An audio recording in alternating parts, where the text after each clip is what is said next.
Saya itu orang dari awal yang menginginkan Patrick out, tapi Erick Thohir stay.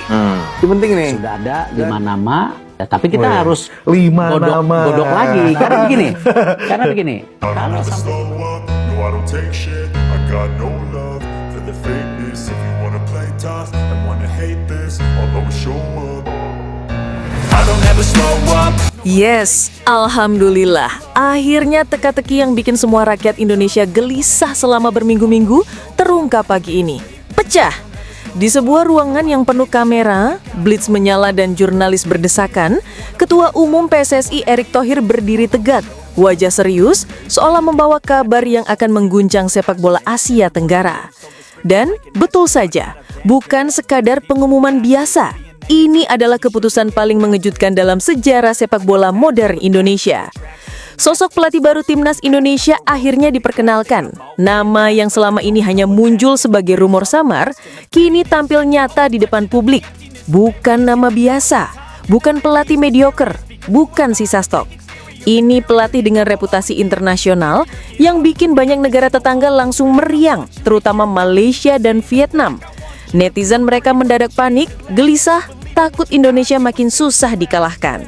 Sejak pagi, media sosial penuh ledakan komentar. Gila, Indonesia makin ngeri. Malaysia menangis lihat ini. Vietnam langsung minta darurat. Kenapa bisa seheboh ini? Karena pelatih yang diumumkan ini bukan sekedar ahli taktik biasa. Ia adalah otak perang yang pernah menyingkirkan tim-tim besar Eropa dan Amerika Latin di ajang internasional. Rumornya, bahkan beberapa negara Timur Tengah sempat berebut menariknya.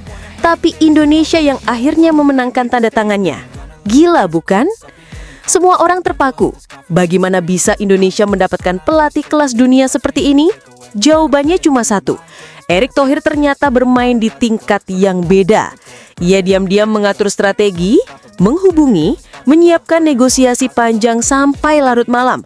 Bahkan sempat terbang ke luar negeri tanpa publik tahu. Semua itu dilakukan demi memastikan pelatih ini akhirnya mendarat di Jakarta. Erick bahkan bilang, Indonesia harus berani berpikir besar. Kita tidak boleh pilih pelatih yang biasa-biasa aja. Ini adalah langkah untuk membangun kejayaan bangsa. Langsung meledak. Para jurnalis kaget, fans bersorak, bahkan media asing sampai kepo. Kenapa pelatih ini menghebohkan? Karena rekam jejaknya gila. Di usianya yang matang dan berpengalaman, ia sudah melatih klub-klub prestisius dan tim nasional yang pernah membuat kejutan besar di turnamen dunia. Taktiknya dikenal, pressing tinggi, transisi cepat, disiplin brutal, keberanian memasang pemain muda. Dalam beberapa pertandingan besar, strategi gila pelatih ini pernah membuat tim favorit juara jatuh tersungkur. Ia tidak peduli status, ia melawan siapapun dengan gaya liar. Dalam 2 tahun terakhir saja, statistiknya mengerikan. 68% kemenangan, rata-rata gol per pertandingan 2,1, kebocoran rendah, 12 pemain muda naik level ke Eropa. Ini yang bikin Indonesia langsung klepek-klepek. Karena Garuda memang butuh pelatih seperti ini, bermental baja dan berani ngacak-ngacak dunia. Drama di balik penunjukan. Awalnya, banyak yang mengira pelatih timnas akan tetap orang lama. Beberapa fans bahkan mulai pesimis. Tapi tiba-tiba sinyal besar muncul. PSSI memanggil banyak nama, mulai dari pelatih Asia, Eropa, Amerika Latin. Rumornya, catat, ada 2 pelatih top Eropa yang awalnya masuk daftar. Tapi mereka kalah, karena pelatih ini dianggap paling cocok dengan filosofi sepak bola Garuda. Negosiasi berlangsung rahasia, dikabarkan sampai pagi. Gila. Bahkan ada momen drama di mana pelatih ini hampir menerima tawaran dari negara tetangga. Mana lagi kalau bukan Vietnam. Tapi alasan yang bikin banyak orang terharu, saya memilih Indonesia karena saya melihat potensi besar. Ini bukan sekadar proyek, tapi misi. Bro, kalimat itu langsung meledak di mana-mana. Respon Malaysia dan Vietnam panik. Tidak butuh waktu lama, negara tetangga langsung kelabakan. Media Malaysia buka headline, Indonesia mengamuk, datangkan pelatih berbahaya. Fans mereka langsung iri. Ada yang komentar, habis sudah masa depan kita. Indonesia akan makin susah dikalahkan. PSSI kerja gila. Sementara di Vietnam, mereka bahkan bikin diskusi panjang. Mengapa Indonesia bisa mendapatkan pelatih ini? banyak yang tidak habis pikir. Ada komentar ekstrim, ini langkah terseram dari Indonesia. Vietnam harus waspada. AFF akan jadi milik Indonesia. Gila, baru diumumkan saja sudah bikin satu kawasan Asia Tenggara gemetaran. Apa misi pertamanya? Pelatih ini langsung bergerak cepat. Dalam hitungan jam setelah pengumuman, ia langsung menuju stadion latihan. Ia tidak main-main. Ia ingin melihat langsung kondisi pemain, fasilitas, dan siap merombak sistem latihan tradisional Indonesia. Dalam wawancara singkat ia bilang, Indonesia punya energi luar biasa, tapi harus lebih struktur. Saya datang untuk memperbaikinya. Ia juga menekankan, pemain harus punya mental Eropa, disiplin nomor 1. Tidak ada pemain yang diistimewakan, pemain malas out, keras. Tapi itu loh yang dibutuhkan Indonesia. Program besar pelatih baru. 1. Revolusi taktik. Timnas akan bermain cepat, agresif, mematikan. 2. Regenerasi. Banyak pemain muda akan diorbitkan. 3. Seleksi ketat. Tidak ada nama besar yang otomatis masuk. Yang perform, main. 4. Analisis lawan terperinci. Setiap lawan akan dibedah taktiknya. 5. Mental Garuda. Tidak boleh minder walau lawan lebih hebat. Bahkan ia sudah mengincar beberapa pemain diaspora untuk dipanggil. Reaksi fans Indonesia, boom! Langsung trending. Tegar Garuda bangkit, Erik gila, pelatih baru, mendominasi. Fans rame banget. Ada yang bilang, akhirnya Indonesia punya pelatih berkualitas. Kita siap taklukan Piala Asia. Malaysia makin nenges nih. Di TikTok, konten terkait pelatih ini tembus jutaan views dalam hitungan jam. Bahkan fans sempat bercanda, kita siap juara dunia. Kontrak dan gaji, wow, walaupun tidak diumumkan detail, rumornya kontraknya fantastis. Gajinya bisa masuk 5 besar di Asia. Saking yakinnya Indonesia sama kualitas dia. Tapi yang bikin salut, pelatih ini bilang, uang bukan tujuan utama, saya ingin membangun sejarah. Buset, kalimat gitu aja udah bikin merinding. Latihan hari pertama, meledak.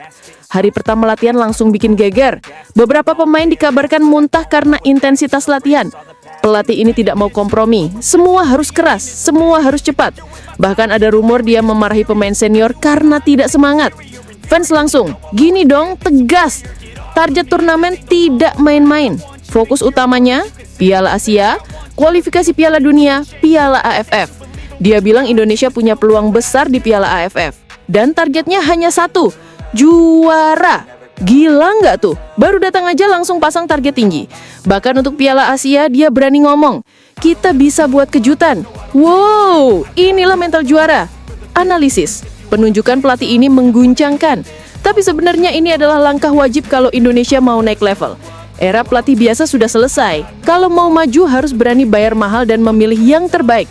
Dan sekarang, Indonesia punya. Erick Thohir pun mengisyaratkan bahwa ini baru awal. Akan ada reformasi besar dalam sistem pelatihan, liga, dan pembinaan usia muda. Akhir kata, bau-bau revolusi besar sudah terasa. Fans bersorak, media menyorot, negara tetangga panik. Garuda akhirnya punya sosok pemimpin yang siap membawa kita ke masa depan lebih cerah. Pertanyaannya, apakah Indonesia siap jadi macan Asia? Atau tekanan bakal menghancurkan semua? Yang jelas, era baru sudah dimulai. Kalau kamu mau update berikutnya tentang siapa saja pemain yang akan dipanggil, taktik utama sang pelatih, reaksi pemain diaspora, target jangka panjang, reaksi Malaysia dan Vietnam, I don't ever slow up, no I don't take shit. I got no love for the fakeness. If you wanna play tough and wanna hate this, I'll always show up. I don't ever slow up, no I don't take shit. I got no love for the fakeness. If you wanna play tough and wanna hate this, I'll always show up and make a statement. I don't ever slow up, no I don't take shit. I got no love for the fakeness. If you wanna play tough and wanna hate this, I'll always show up and make a statement. Everything I do so instinctive and so passionate. Every word I move so descriptive like an adjective. I got a vendetta against people who patented being negative when you should be getting after it. I got facts over tracks, this and that. Spitting slow, spitting fast. I could roast, I could gas. Think I'm okay at last, but I don't know if that can erase all the past. And the pettiness, a reflection of the emptiness. Hilarious, you think you're worth my time, you're delirious. Mysterious, because you hide behind a fake exterior. Inferior, you know I'll always be a bit superior. Get off of me, this ain't no no humble brag. I want you to hear words, you can say them back. I want you to feel free from the chains at last, and to believe in what you got, it was built to last, yeah. Now that I've been put through hell, I never got anyone's help. I had to do it all myself. I don't ever slow up, no I don't take shit. I got no love for the fakeness. If you wanna play tough and wanna hate this, I'll always show up and make a statement. I don't ever slow up, no I don't take shit. I got no love for the fakeness. If you wanna play tough and wanna hate this, I'll always show up and make a statement. Gonna learn the consequence of being incompetent. Mental health is confidence, dreams and some modestness. I'm not here to save the day, that's for you to take away. I could play a million mind games, but instead I say something not illogical, something that is topical. Rub it on and watch it go, make yourself unstoppable. Dreams are irresponsible, but they're always possible. If you just believe, you could be so remarkable. Thoughts in my head, a collage and they spread. I'll be great one day, going off of my meds. No, I'm not giving up, no, I'm not giving in. I will make it to the top, taking off in the wind. I gotta make it, I'm saving every day to taste it. I'm patient, but my mind, it can hardly take it. I'm chasing a dream that I've had for several ages. A vacant, modern kingdom for the taking. Now that I've been put through hell, I never got anyone's help. I had to do it all myself. I don't ever slow up, no I don't take shit. I got no love for the fakeness. If you wanna play tough and wanna hate this, I'll